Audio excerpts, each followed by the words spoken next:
This is your Bible Geeks Daily Download. Hometown hero? At the birthplace of many great American heroes, you're likely to find monuments to their achievements. But this wasn't the case when Jesus went back home.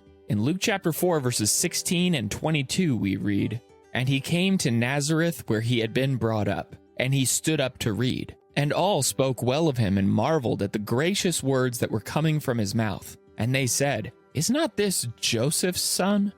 While the people of Nazareth were amazed at his teachings, they doubted the validity of his message based purely on the fact that he grew up there. Jesus had prophet problems. In chapter 4, verse 24, we read, "And he said, 'Truly I say to you, no prophet is acceptable in his hometown.'" Why is it so hard to listen to someone who's close to us? Does familiarity really breed contempt? According to Jesus, it's human nature to reject someone just because we know them too well. And we can do the same thing today. Do you treat strangers better than your own family sometimes? Does it take a third party saying the same thing that your spouse has been saying for it to finally sink in? Let's never let someone's familiarity discount their value. Jesus was seeking seekers. In verses 25 through 27, Jesus says, "There were many widows in Israel in the days of Elijah, and Elijah was sent to none of them, but only to Zarephath. And there were many lepers in Israel at the time of the prophet Elisha, and none of them was cleansed, but only Naaman the Syrian." Jesus goes on to compare himself with two of the greatest prophets that ever lived.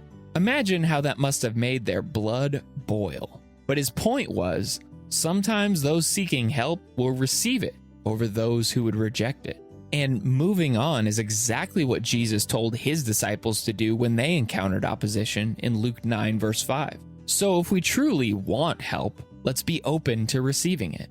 And the people of Nazareth had a mob mentality. In verses 28 through 29, we read, "When they heard these things, all in the synagogue were filled with wrath, and they rose up and drove him out of town, so that they could throw him down the cliff." How quickly their praise turned to thoughts of murder. They took Jesus' rebuke so personally, they were collectively ready to kill him. Have you ever joined in with mob mentality? Why is it that we tend to think more clearly when we're not in a crowd? If you ever find yourself riled up, stop and ask yourself whether you'd be as angry without others egging you on. So let's be careful to think for ourselves and examine our biases before joining in with those around us. So while those in Nazareth rejected Jesus, will you?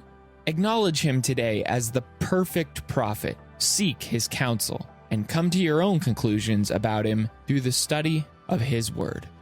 Thanks for tuning in, and may the Lord bless you and keep you today.